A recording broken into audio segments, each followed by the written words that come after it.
નમસ્કાર, આપ જોઈ રહ્યા છો TV9. હું છું જગદીશ. સમાચારની શરૂઆત. દિલ્હીના મુખ્યમંત્રી અરવિંદ કેજરીવાલ પોતે જ ગુજરાતમાં પ્રચારની કમાન સંભાળી રહ્યા છે, ત્યારે તેમની સાથે TV9એ બસમાં કરેલી ખાસ મુલાકાત જોઈએ, જેમાં તેમણે ગુજરાતની જનતાને આપેલી વીજળી, સ્કૂલ કે હોસ્પિટલમાં ફ્રી સારવારની ગેરંટીથી માંડીને ભાજપ સામેના પડકારથી માંડીને રાજકીય હાર જીતની તેમના પર થતી અસર જેવા અનેક સવાલોના બેબાક જવાબ આપ્યા.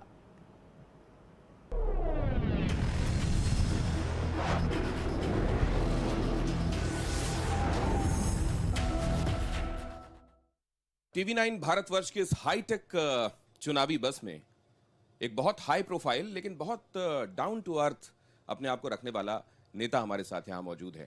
वो जिसकी चुनावी सरगर्मियां इस समय बहुत बढ़ी हुई हैं, लेकिन जिसकी कोशिशों ने कहा जाता है कि एक जगह जहां पार्टी का आधार नहीं था वहां अचानक पार्टी के लिए प्रॉस्पेक्ट्स बहुत ब्राइट कर दिए हैं। क्या वाकई ऐसा है? हर्डल्स क्या हैं, चैलेंजेस क्या हैं, बताने के लिए खुद आम आदमी पार्टी के सर्वे सर्वा अरविंद केजरीवाल, दिल्ली के मुख्यमंत्री, हमारे साथ यहाँ मौजूद है। अरविंद जी, बहुत स्वागत है आपका। आपने अपने मसरूफियत से हमसे बातचीत करने के लिए वक्त निकाला, हम बहुत शुक्रगुजार हैं। तो बड़ा फ्रीक्वेंट आप ट्रैवल कर रहे होंगे, दिल्ली गुजरात फिर वापस। कैसा लग रहा है अहमदाबाद आके फिर से? नहीं, बहुत अच्छा लग रहा है और मैं गुजरात के लोगों का शुक्रिया अदा करना चाहता हूँ। जिस तरह से उन्होंने दिल खोल के कोई मुझे भाई बोलता है यहाँ पे, कोई मुझे बेटा बोलता है। गुजरात के लोगों ने मुझे अपने परिवार का हिस्सा बना लिया है और मैंने भी गुजरात के लोगों को वादा किया है कि गुजरात में सरकार बनेगी तो एक एक परिवार का हिस्सा बन के, उनका भाई बन के, उनका बेटा बन के उनके परिवार की जिम्मेदारी संभालूंगा। सबसे पहले उनको महंगाई से वो दिलाऊंगा, थोड़ा सा राहत दिलाऊंगा। तो मैंने प्रॉमिस किया गुजरात के लोगों को, जैसे दिल्ली में बिजली मुफ्त कर दी, पंजाब में बिजली मुफ्त कर दी, 1 मार्च के बाद गुजरात के लोगों का बिजली का बिल उनका भाई भरेगा। उनका बिजली का बिल 0 आएगा 1 मार्च के बाद। पुराने सारे बिल माफ़ और 1 मार्च के बाद उनका बिजली का बिल 0। उनको बिजली के बिल की चिंता करने की ज़रूरत नहीं है। तो ये जो बिजली के झटके आप दे देते हैं अपने ऑपोजिशन के लोगों को तमाम जगहों पे, ये this is the formula for आम आदमी पार्टी, या ये सेंट्रल एक पिवट है जिसके इर्द गिर्द बाकी चीजें घूमती हैं? ये बिजली हर जगह दिखाई देती है अरविंद जी के स्कीम ऑफ थिंग्स में, इसकी वजह? देखिए, मैं बहुत सामान्य परिवार से आता हूँ। मैं कोई नेता नहीं था, मेरे पिताजी नेता नहीं थे, मैं कोई उस ऐसे परिवार से नहीं आता, ना कोई मैं एस्टैब्लिश्ड पार्टी से हूँ कि बीजेपी से था और टिकट। हम एक बहुत आम परिवार से आते हैं, तो एक आम आदमी की समस्या को समझते हैं। इस वक्त सबसे बड़ी समस्या आम आदमी की महंगाई है। उसके घर का गुजारा नहीं चल रहा। अगर उसका बिजली का बिल कोई भर दे तो हर परिवार को 3,000, 4,000, 5,000 रुपये महीने का फ़ायदा हो जाता है। लोग बड़े खुश होते हैं। तो मैं कई पार्टियों की फ़िलॉसफी है, वो अमीरों को फ़ायदा पहुंचाते हैं। बड़े बड़े लोगों के हज़ारों करोड़ रुपए के लोन माफ़ कर देते हैं, ये करते हैं, वो करते हैं। मैं बिल्कुल ज़मीन से जुड़ा हुआ आदमी हूँ। मैं लोगों के रोज़गार की बात करता हूँ, उनके स्कूलों की बात करता हूँ। अब गुजरात में आके मैं लोगों को कह रहा हूँ कि आपके बच्चों के स्कूल बनवा दूंगा मैं। दिल्ली में मैंने बड़े शानदार स्कूल बना दिए। लोगों को यकीन ही नहीं होता कि कोई पार्टी स्कूल बनाने के नाम पे वोट मांग रही है। आज़ादी के बाद से 75 साल में किसी पार्टी ने स्कूल के नाम पे वोट नहीं मांगे। मैं कह रहा हूँ, मैं तुम्हारे घर के लोगों का सारा इलाज मुफ्त कर दूंगा, शानदार अस्पताल बना दूंगा, दिल्ली में बना के आया हूँ। तो लोगों को यकीन नहीं होता यार, कोई इलाज के नाम पे वोट मांग रहा है, बिजली फ्री करने के नाम पे कोई। आज आप देखो, गुजरात के अंदर आप घूम रहे हैं, गुजरात में बीजेपी किस चीज़ के वोट मांग रही है? एजेंडा क्या है? कांग्रेस किस चीज़ के वोट मांग रही है? एजेंडा क्या है? कोई एजेंडा ही नहीं है उन लोगों के पास। और हमारा पूछ लो गुजरात में सड़क पे चलते किसी आदमी से कि केजरीवाल को वोट क्यों दोगे, सब बता देंगे जी वो स्कूल ठीक करेगा, अस्पताल बनवाएगा, बिजली सबकी जुबान पे है, पूरे गुजरात के बच्चे बच्चे की जुबान पे है। लेकिन भारतीय जनता पार्टी इस पे काउंटर करती है अरविंद जी। वो ये कहती है कि क्या यहाँ पे हमने काम नहीं किया, उसके बावजूद हमको मैंडेट मिलता रहा? क्या रिपीट मैंडेट? क्या हमने स्कूल अस्पतालों के लिए काम नहीं किया, उसके बावजूद हम 27 साल से कुर्सी पे हैं क्या? बिल्कुल काम नहीं किया उन लोगों ने। मैं तो गया, स्कूल भी देखे, अस्पताल भी देखे, यहाँ तक कि इनके शिक्षा मंत्री के विधानसभा में चले जाओ, वहाँ भी कोई स्कूल अच्छा नहीं है। तो 27 साल इन्होंने राज किया क्योंकि ऑपोजिशन में कुछ नहीं था। कांग्रेस और बीजेपी एक साथ ही थे, मतलब कांग्रेस को सत्ता लेनी ही नहीं थी, इसलिए यहाँ पे जनता कांग्रेस से ज़्यादा नाराज है। कि यार तुमको पिछली बार 2017 में तो मतलब ऐसे था कि जनता इनको जिताना चाह रही थी कांग्रेस को, और वो जीतना नहीं चाह रहे थे। तो अब कांग्रेस से इतनी ज़्यादा नाराजगी है, इस बार कांग्रेस बिल्कुल वाइप आउट होने वाली है। टक्कर सीधे आम आदमी पार्टी और बीजेपी की है। मैं सभी गुजरात के लोगों को ये भी कहना चाहता हूँ कि कांग्रेस को वोट दे के अपना वोट बेकार मत करना। आप अगर कांग्रेस के वोटर भी हो, एक बार केजरीवाल को ट्राई करके देखो। कांग्रेस को इस बार वोट मत देना, कहीं ऐसा ना हो कि वोट बढ़ जाए। आप दोनों ही कांग्रेस की बात करते हैं। वो कहते हैं कि हमारे से मुकाबले में सिर्फ कांग्रेस है।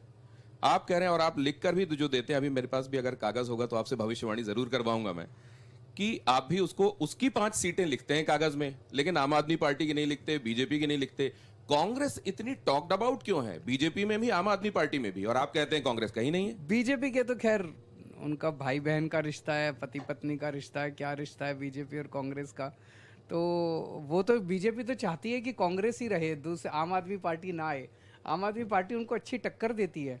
आम आदमी पार्टी से ही बीजेपी को डर लगता है, उनको कांग्रेस से डर नहीं लगता। कांग्रेस तो बड़ा उनके लिए अच्छा ऑपोजिशन है। लेकिन उनमें से कुछ ये भी कहते हैं कि देखिए, कांग्रेस को कह रहे हैं कि वाइप आउट हो जाएगी, कांग्रेस जितना डिप करेगी आम आदमी पार्टी को उतना फायदा होगा।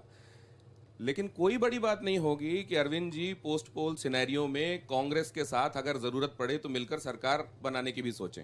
अभी तो आप शुभ शुभ बोलिए, अभी तो आप प्रार्थना कीजिए कि हमारी सरकार अपने दम पे बने। नहीं, वैसे अरविंद जी, तो क्योंकि आप ठीक कह रहे हैं, आपके हिसाब से शुभ शुभ यही है कि आप लोग अपने दम पर आए। लेकिन ये तो राजनीति है और राजनीति संभावनाओं का खेल है।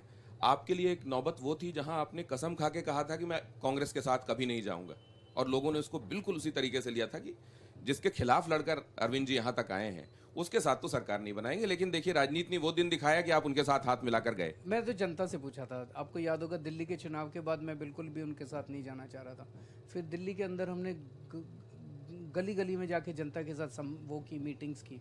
उन्होंने कहा जी सरकार बना लो और अपना एजेंडा पूरा करो। 49 दिन की सरकार थी। सरकार बनते ही हमने दिल्ली के बिजली के रेट आधे कर दिए। सरकार बनते ही पूरे दिल्ली का बिजली का पानी का बिल माफ़ कर दिया। सरकार बनते ही दिल्ली के अंदर भ्रष्टाचार ख़त्म कर दिया।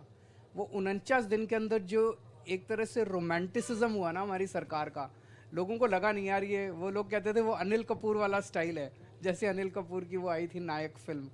तो उस 49 दिन की वजह से अगली बार जनता ने हमें 67 सीट दे दी। तो अच्छा काम किया, लोगों के लिए काम किया, इसीलिए लोगों ने फिर वोट दिया।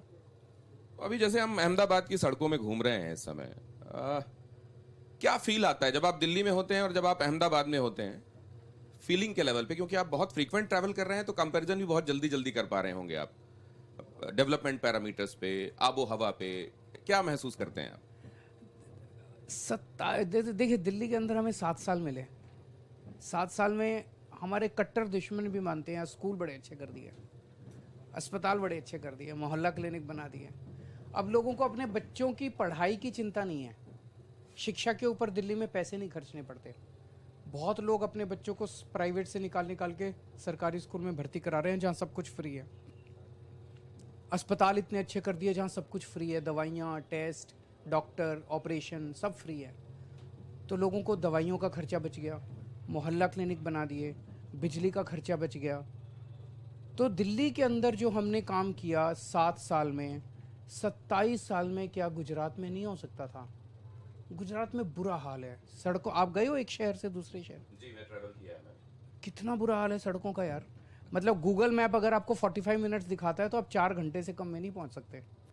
क्या कि किसी स्पेसिफिक जगहों पे आपको ऐसा नहीं, मिला है? नहीं। इंफ्रास्ट्रक्चर को लेके जनरली आपका परसेप्शन ये है? आप शहर छोड़ दीजिए, शहरों के अंदर की बात नहीं कर रहा, एक शहर से दूसरे शहर जाइए, इतना बुरा हाल है वहाँ पे, यहाँ पे सड़कों का, टूटी पड़ी हैं एक बात सड़कें। तो मैं समझना चाहता हूँ। सो मेरा अपना ये मानना है कि अगर 27 साल में आपसे स्कूल ठीक नहीं हुए, आपसे अस्पताल ठीक नहीं हुए, आपसे सड़कें ठीक नहीं हुई, पानी ठीक नहीं हुआ, तो आप कर क्या रहे थे 27 साल से? इतना बजट जो खर्च किया वो पैसा गया कहाँ?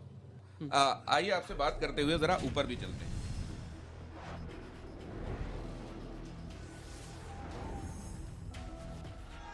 और आप चाहें तो फिर लोगों का अभिवादन भी। मैं आपसे ये जानना चाह रहा था अरविंद जी कि हम बस में हैं इस समय, लोगों के बस में नहीं होता गारंटीज के संदर्भ में बात करना, और आप सियासत में गारंटीज की बात करते हैं, जोखिम नहीं लेते हैं आप? नहीं, मैं पढ़ा लिखा आदमी हूँ, हर चीज़ बड़ी मेटिकुलस प्लानिंग से करता हूँ, तो जो भी करता हूँ मैं झूठ नहीं बोलता, क्योंकि मेरी विश्वसनीयता मेरी सबसे बड़ी एसेट है। तो मैं जो भी करता हूँ मैं देखता हूँ बजट में है कि नहीं है, इतने टाइम में हो पाएगा कि नहीं हो पाएगा। जो नहीं हो सकता मैं कह देता हूँ भाई ये इतने साल में नहीं होगा। नहीं तो लेकिन आप ये जब बोलते हैं, अब जैसे लोगों ने तो ये भी लिया बहुत गंभीरता से। अब देखिए यहाँ की हवा में आप सांस ले रहे हैं अरविंद जी, अभी आप दिल्ली से आए हैं तो फर्क महसूस निश्चित हो रहा यहाँ होगा। का AQI बड़ा खराब है, आज आप देखिएगा, वेरी पुअर कैटेगरी में है। और दिल्ली का जब आप चले दिल्ली थे का है, मैं मानता हूँ, दिल्ली की जिम्मेदारी मैं ले रहा हूँ। पंजाब में आज हमारी सरकार है जी, पंजाब में जितनी स्टबल बर्निंग हो रही है उसकी जिम्मेदारी हम लेते हैं। हम अपनी जिम्मेदारी से नहीं भाग रहे।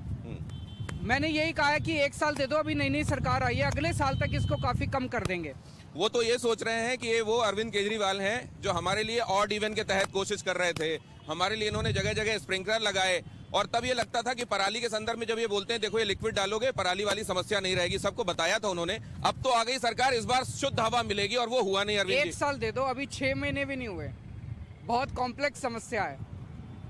1 साल के अंदर मैं आपको प्रॉमिस करता हूँ कुछ ना कुछ जरूर इसका समाधान। हम इस पे 24 घंटे काम कर रहे हैं।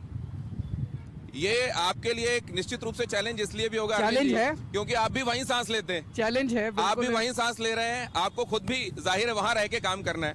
ये परिवर्तन आवे छे। Thank you.